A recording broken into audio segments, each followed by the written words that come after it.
खालिस्तान मांगना है, दम है पंजाबियों, दम है, अगर पुरुषार्थ है, भुजाओं में ताकत है, अगर बाप उनको जानते हो, नानक साहब को जानते हो, अगर गुरु तेग बहादुर के खून है तुम्हारे रगों में, तो जो मूल पाकिस्तान में पंजाब है उसको छीनने का प्रयास करो।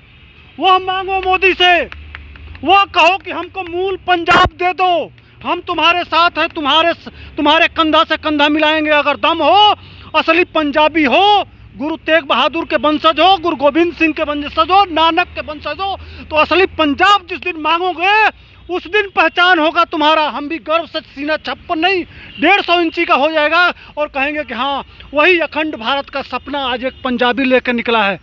ये होना चाहिए ओरिजिनल मांग। लेकिन आप आके भारत में दिल्ली के लोगों को, हिंदुओं को, जिनको बचाने के लिए अपने बच्चों को दीवालों में चिनवा दिए, अपने सरों को कटवा दिए, क्या क्या कुर्बानियां नहीं दी हैं उन्होंने, किसको बचाने के लिए? इस देश को बचाने के लिए, इस भारत माँ को बचाने के लिए, इस भारत खंड को बचाने के लिए।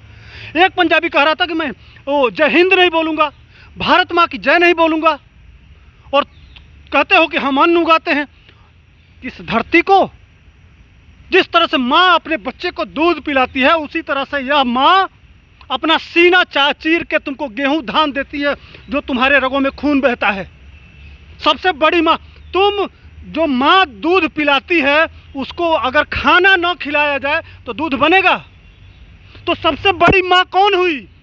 उस माँ को एक पंजाबी नहीं कह सकता है, वो पंजाबी नहीं हो सकता है, वह इस देश का नहीं हो सकता है, वह गद्दार है। उसका डीएनए टेस्ट करा लीजिए, वो पक्का शांति दूत और मुगलों की औलाद होगा। पंजाबी नहीं कह सकता है कि हम भारत माँ की जय नहीं बोलेंगे, हम वंदे मातरम नहीं बोलेंगे, हम जय हिंद नहीं बोलेंगे। वो पंजाबी नहीं हो सकता है।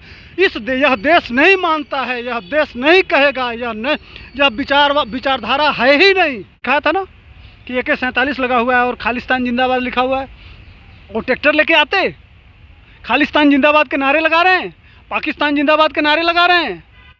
पंजाबियों ने जितना बलिदान दिया है इस देश के लिए, उसका ऋणी है पूरा देश। हम हमेशा जब भी जरूरत पड़े। लेकिन एक और दुख की बात है भाई साहब, ये चढ़ाए हुए हैं इस कांग्रेस के, और सबसे बड़ा बदला अगर जो ये पंजाबी भाई लोग आए हैं, जो हमारी सुरक्षा किए हैं, आज हम अगर 100 करोड़ बचे हैं तो उसमें इनका बहुत बड़ा योगदान है। लेकिन उन सिखों के साथ 84 के दंगे में किसने किया? आज उन विधवाओं से जवाब लेने का टाइम था।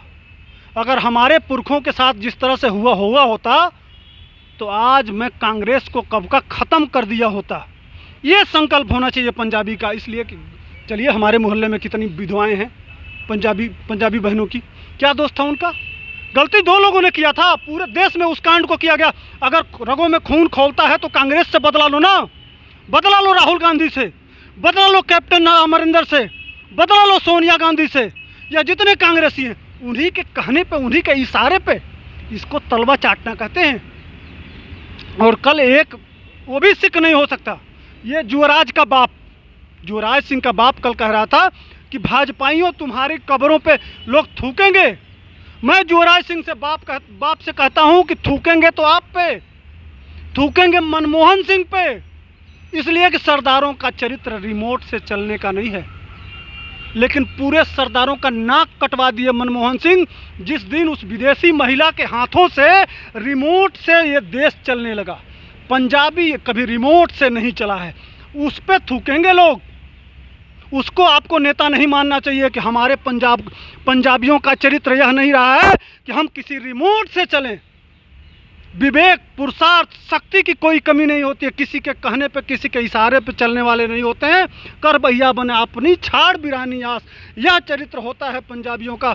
वह जिस रास्ते से लीक गाड़ी चलें, लीक ही चले कपूत, और 3 ही लोग लीक छोड़ तीनों चलें सायर सिंह सपूत। अगर जो सच्चा पंजाबी है तो अपनी पहचान खुद बनाता है।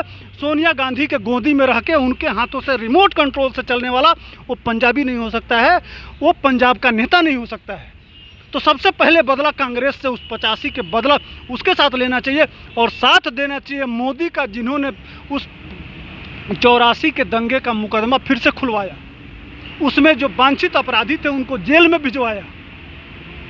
आज उनका सपना है कि कल हम जो नानक साहब का जन्मस्थली है वह पाकिस्तान से ले लें, पीओके ले लें। उस नेता के साथ खड़ा होना चाहिए पूरे पंजाब को, न कि 84 के दंगे में हजारों सिखों को बलिदान करने वाले, उनको मार देने वाले, उनकी बच्चों को अतीम बना देने वाले, उनकी पत्नियों को विधवा बना देने वाले के साथ खड़ा होना चाहिए। यह सम्मान नहीं, वह अपना अपमान कर रहे हैं। अगर मनमोहन सिंह को नेता मानते हैं, अगर यह जो कैप्टन अमरिंदर को, यह देश का दुर्भाग्य है।